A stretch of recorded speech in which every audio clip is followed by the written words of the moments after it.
Why don't we go ahead and start with our art talk for today. So we're going to move into the pop art movement, which started in the 1950s. The iconic figure of pop art is, of course, Andy Warhol, and we can see that on Al Unger's background. He's already displaying probably one of his most iconic pieces of art, which is the Campbell's soup can.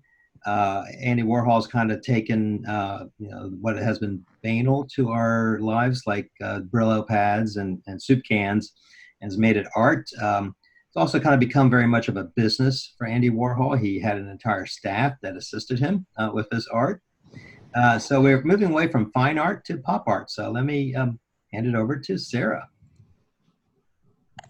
Hi there, everyone. Yes, we are talking about Andy Warhol, who I'm sure many of you are familiar with. So Andrew Warhola, aka Andy Warhol, was born in 1928 and raised in Pittsburgh, Pennsylvania.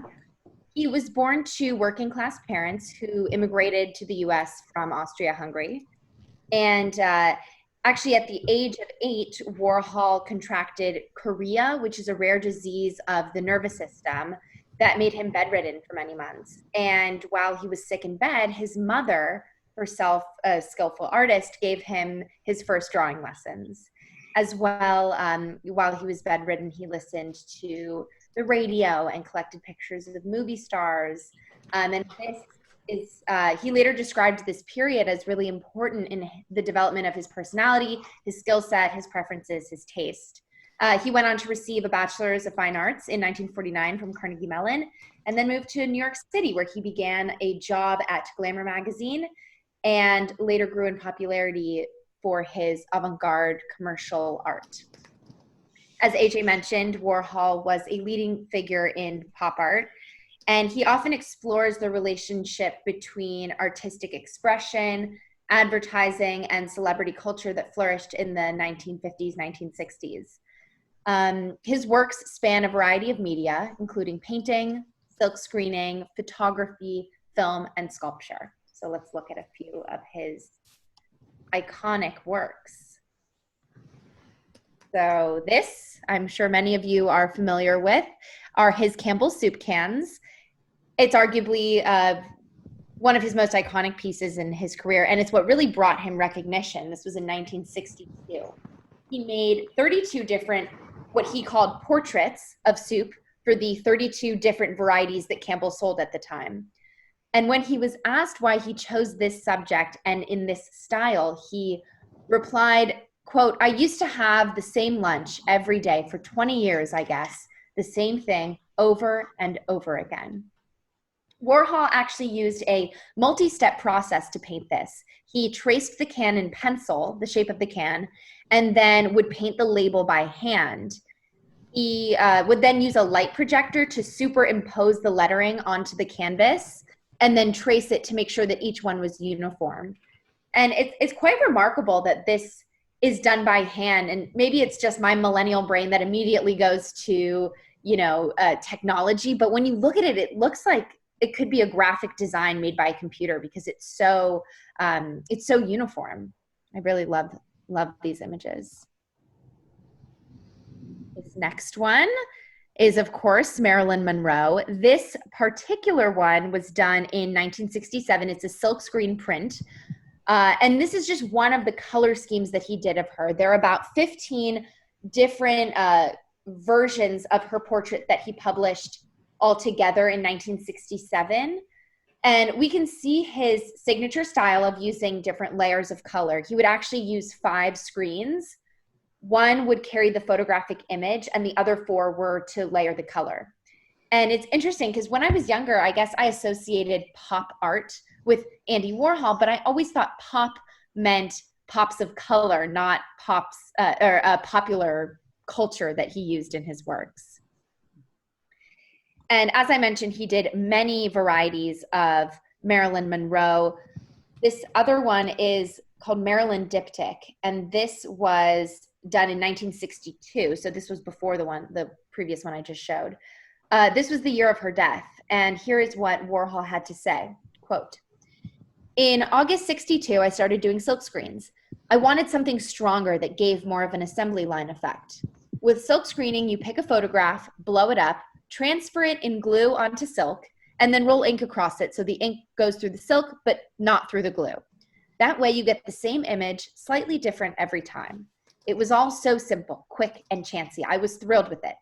When Marilyn Monroe happened to die that month, I got the idea to make screens of her beautiful face, the first Marilyn's.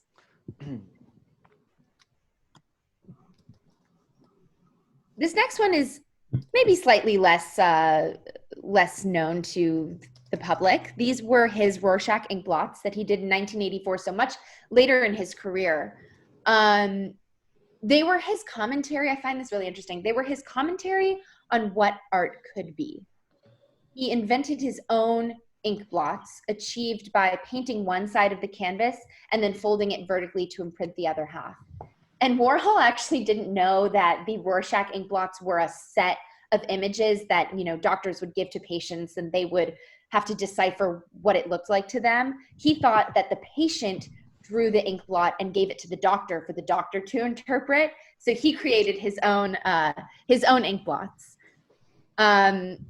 I also want to talk about the Factory, which is the name of Warhol's studio that AJ mentioned.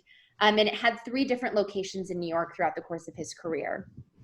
And it was a hangout for artistic types, for amphetamine or speed users, which was big amongst his group of friends and comrades, and the Warhol superstars, which were often drag queens, drug users, just free thinkers that Warhol hired to help him make his art, as it was not called the Factory for nothing. It is said that there was constantly something being produced. Even during parties, he was filming someone in the corner or doing a silk screen in the background. And I also want to talk, he was quite an avid filmmaker, and I'm going to put a link in the chat right now.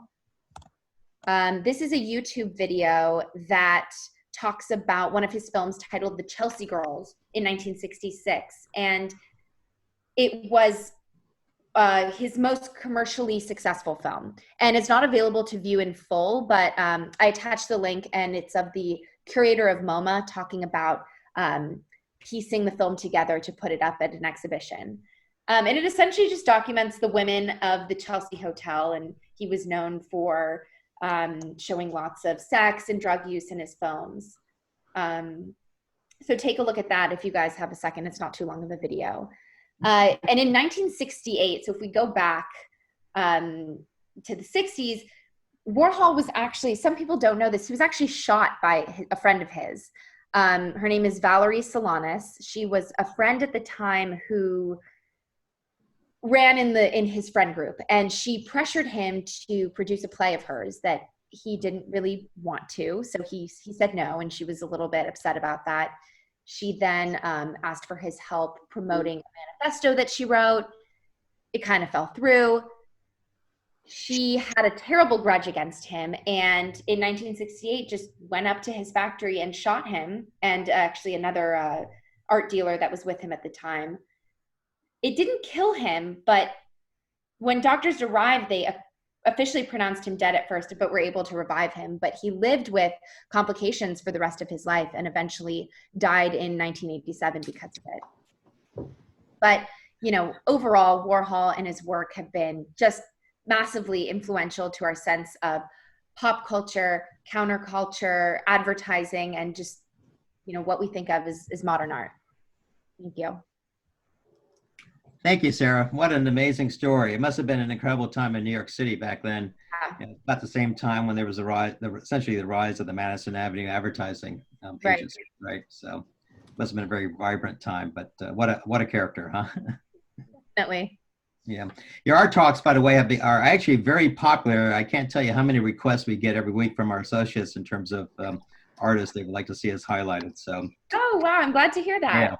Yeah. So it's wonderful. Thanks. Thank you, Sarah. Thank you.